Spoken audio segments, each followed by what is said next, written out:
Assalamualaikum warahmatullahi wabarakatuh. Nama saya Indah Puspitarani, NPM 19140017, Prodi Pendidikan Sejarah.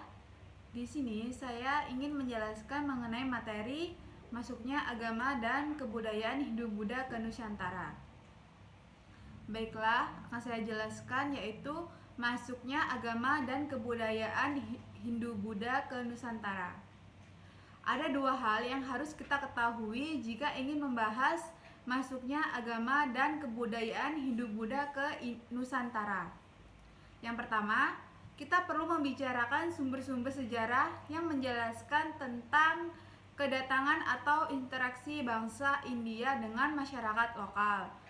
Sumber sejarah yang dimaksud meliputi sumber tertulis, benda maupun lisan. Yang kedua, kita perlu juga membahas mengenai teori-teori kedatangan kebudayaan Hindu-Buddha ke Nusantara.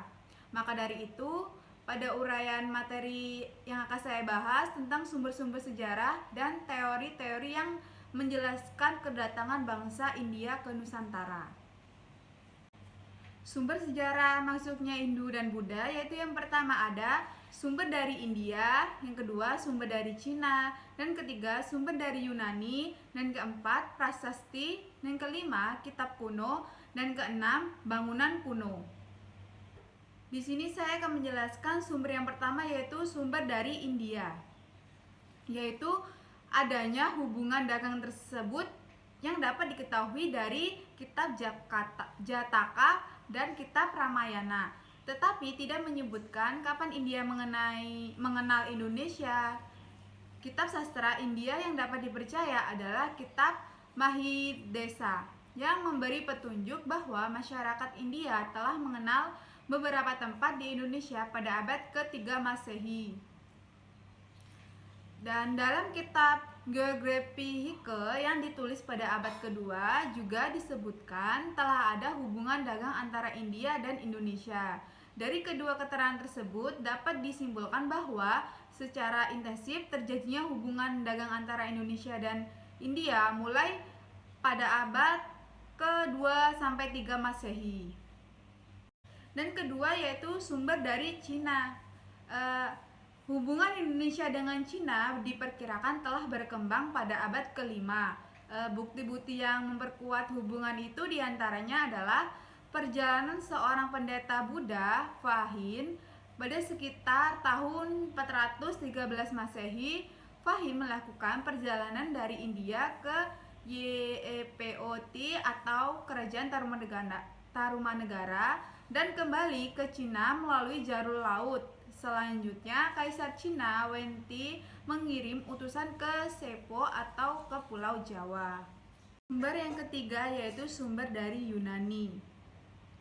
Masyarakat pedagang antara Indonesia dengan India dan Cina dapat diketahui dari Colonius Palemus, seorang ahli ilmu bumi Yunani, dalam kitabnya yang berjudul Georgipike yang ditulis pada abad ke-2. Ptolemaios menyebutkan nama Lebadio yang artinya Pulau Jelai. Mungkin kata itu ucapan Yunani untuk menyebut Jawa Dwipa yang artinya juga Pulau Jelai. Dengan demikian, seperti yang disebutkan dalam kitab Ramayana bahwa Jawa Dwipa yang dimaksud ialah Pulau Jawa. Sumber yang keempat yaitu prasasti. Prasasti-prasasti tertua di Indonesia yang menunjukkan hubungan Indonesia dengan India, misalnya prasasti Mulawarman di Kalimantan Timur yang berbentuk yupa. Semua prasasti ditulis dalam bahasa Sanskerta dan huruf Pallawa. Dan kelima yaitu kitab kuno. Kitab-kitab kuno yang ada di Indonesia biasanya ditulis pada daun lontar yang ditulis dengan menggunakan bahasa dan tulisan Jawa kuno yang juga merupakan pengaruh dari bahasa Sanskerta dan tulisan Pallawa. Terakhir atau yang keenam yaitu bangunan kuno. Bangunan-bangunan kuno yang bercorak Hindu ataupun Buddha terdiri atas candi, stupa, relief, dan arca. Agama Hindu yang berkembang di Indonesia berbeda dengan agama Hindu yang berkembang di India.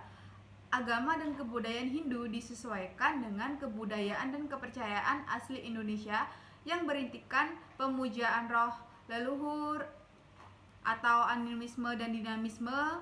Dalam bidang sastra pun terjadi penyesuaian, misalnya huruf Pallawa berubah menjadi huruf Kawi dan huruf Jawa kuno. Demikian pula dalam seni bangunan, bentuk candi di Indonesia lain dengan yang ada di India. Teori-teori masuknya agama dan kebudayaan Hindu-Buddha.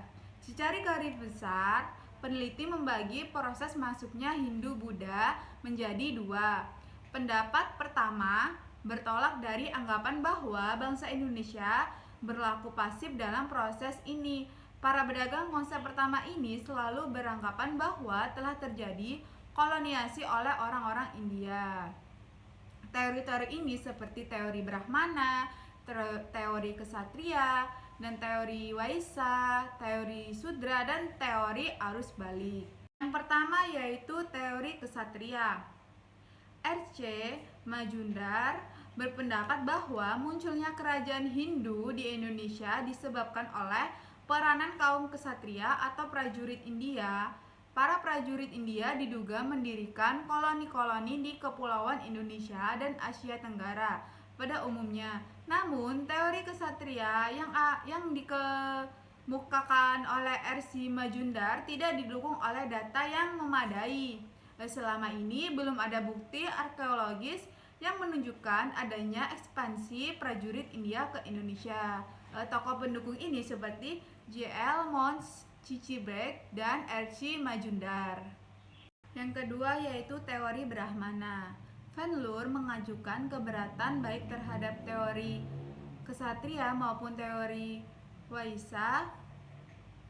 Keberatan pertama adalah mengenai kolonisasi. Suatu kolonisasi yang melibatkan penaklukan oleh golongan kesatria tentunya akan dicatat sebagai suatu kemenangan. Namun catatan itu tidak ditemukan dalam sumber-sumber tertulis di India. Di Indonesia pun tidak ditemukan prasasti-prasasti sebagai bukti adanya penaklukan. Tokoh pendukung dari teori Brahmana ini yaitu Van Loer. Teori yang ketiga yaitu teori Waisa. Krom tidak sependapat bahwa golongan kesatria merupakan golongan terbesar di antara golongan orang-orang India yang datang ke Indonesia. Hal ini karena orang-orang itu datang untuk berdagang, maka golongan terbesar tentulah golongan pedagang. Tokoh pendukung dalam teori Waisa adalah N.G. Krom. Dan keempat yaitu teori Sudra. Teori Sudra dikemukakan oleh Van Faber. Menurut teori ini, di India banyak terjadi perang. Dengan demikian, banyak pula tawanan perang. Indonesia dijadikan sebagai tempat pembuangan bagi tawanan-tawanan perang. Para tawanan perang itulah yang menyebarkan kebudayaan Hindu di Indonesia. Tokoh pendukung dalam teori Sudra ini yaitu Van Faber. Dan teori yang terakhir atau teori yang kelima yaitu teori arus balik. Dalam teori arus balik ini menyatakan banyak orang yang sengaja datang ke India untuk berziarah dan belajar agama Hindu dan Buddha.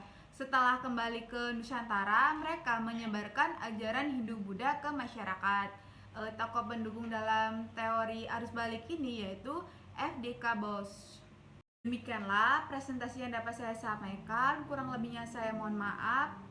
Wassalamualaikum warahmatullahi wabarakatuh.